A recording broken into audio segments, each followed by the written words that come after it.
Hoy vamos a repasar todo lo que se sabe de Infinite Warfare y Battlefield 1. ¿Cuál gusta más?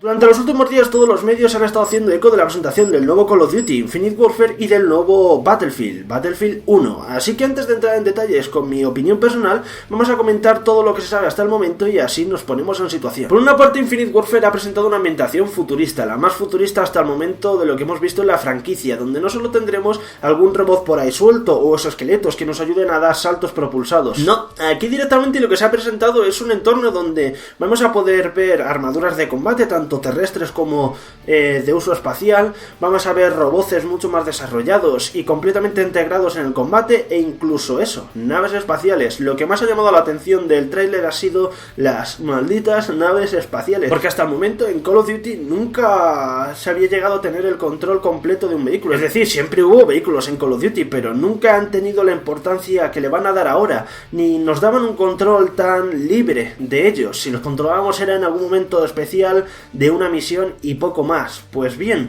ahora Activision, o más bien Infinity Ward, que son los que están desarrollando este nuevo Call of Duty, han decidido dar un paso adelante en ese aspecto y darnos el control completo de un caza que además podremos ir personalizando a medida que avancemos en la campaña. Por lo tanto, estamos ante el primer Call of Duty realmente futurista, y así como en su momento con Call of Duty 4 quisieron dar un salto en el tiempo pasando las guerras mundiales a la guerra actual, ahora quieren repetir esa hazaña, pero dando un salto bastante más tocho, podríamos decir, mucho más grande. En otro extremo tenemos a Battlefield 1, que a diferencia de Infinite Warfare va a suponer una vuelta a las raíces de la franquicia, manteniendo la esencia que la ha hecho grande, eso sí, durante los últimos años, y llevando su acción bélica a un terreno que no habían explorado hasta el momento. De hecho, esta guerra en la que se va a ambientar es una de las menos exploradas dentro del género shooter. Estoy hablando de la Primera Guerra Mundial. Y aunque el trailer que ha enseñado DICE es muy cortito, nos ha enseñado bastante del planteamiento que nos ofrecerán este año. Una guerra que principalmente fue en Europa, pero que azotó medio mundo, y eso en términos de localización se traduce en que vamos a movernos por entornos tan dispares como los desiertos de Arabia, Italia, Francia y otros países de la zona europea por confirmar. En cuanto a armamentos, se han dado pocos detalles, pero conociendo un poco la época sabemos que había menos armas automáticas y eso podría suponer un plus de dificultad.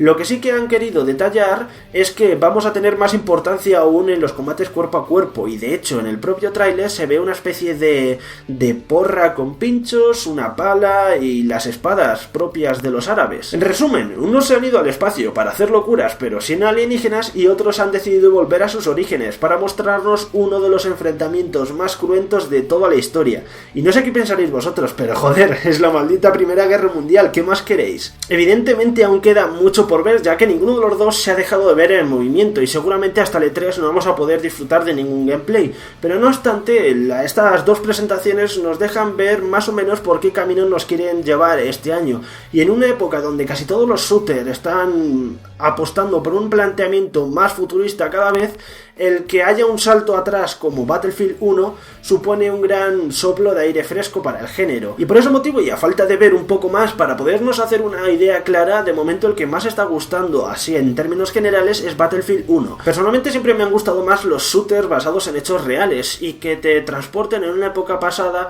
haciéndote ver un fragmento de lo que supuso ese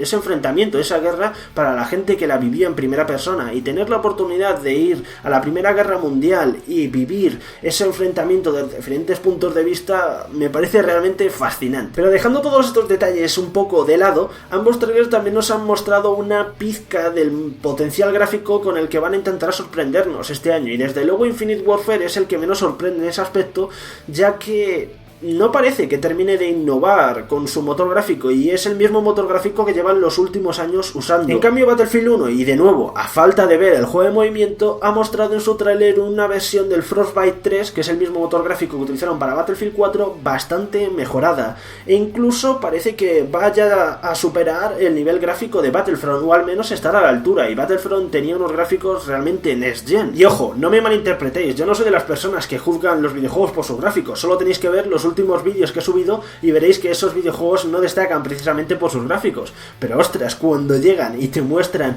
un potencial gráfico como el de Battlefield, pues es lo primero que te entra por los ojos, ¿verdad? Y aunque Call of Duty realmente no necesite unos gráficos de escándalo para ser un juego divertido, ningún juego lo necesita,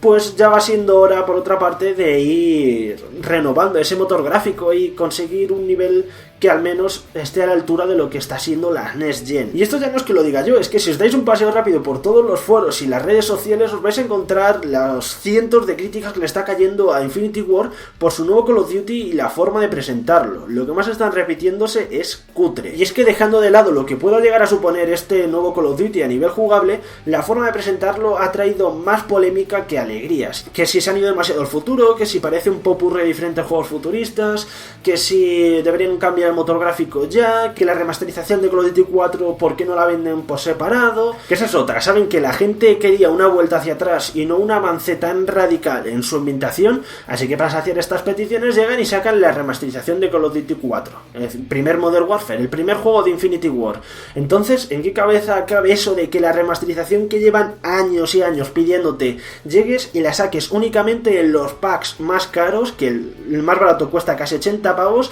de las ediciones especiales de Infinite Warfare? Ah, claro, que lo que quieren es que tú te compres el juego que tan mala se ha recibido y que tantas críticas está dando para conseguir la remasterización que todos estábamos esperando. O a lo mejor será que saben que si sacan el juego aparte, la remasterización va a vender más que Infinite Warfare, ¿no? Es algo muy feo, feísimo, y realmente no os dejéis engañar, gente. Está clarísimo que unos meses después del lanzamiento de Infinite Warfare y la remasterización con los packs de ediciones especiales, van a llegar y te van a sacar la remasterización por otros 40 o 50 pavos. Es que ¿cómo van a desperdiciar la oportunidad de sacarte más pasta aún? Que también os digo que todas estas cosas que he comentado sobre Infinity Ward y Activision no significa que piense que EA o DICE son santos. Es decir, también son grandes empresas que quieren sacar dinero y que cuando lancen el juego van a hacer como siempre, sus DLCs y sus pases de temporada de 50 pavos o más. Ojalá no sea así, pero es que esto también lo hace Activision. Así que el tema a tener en cuenta, y a la espera de poder ver los dos juegos en movimiento, todos los gameplays, más detalles y demás,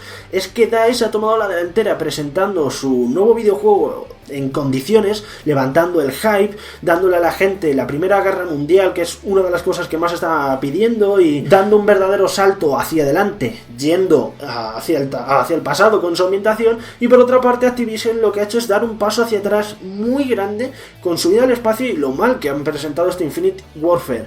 que todavía pueden darle la vuelta, que es Activision, y que seguramente venda un montonazo, porque Call of Duty se vende solo, pero no es la mejor forma de presentarlo, evidentemente. En fin, ya solo queda saber vuestra opinión. ¿Cuál de los dos creéis que ha empezado mejor? ¿Cuál os atrae más? Podéis dejar vuestra opinión aquí abajo en los comentarios o en las redes sociales y abrimos un pequeño debate, siempre por supuesto con buen rollo y respeto. Y si además también queréis que vuestros colegas opinen de esto, pasadles el vídeo, dadle al like si os ha gustado, suscribiros para formar parte de esta pequeña comunidad si todavía no lo habéis hecho, y nos vemos en próximos vídeos. Un saludo y hasta luego.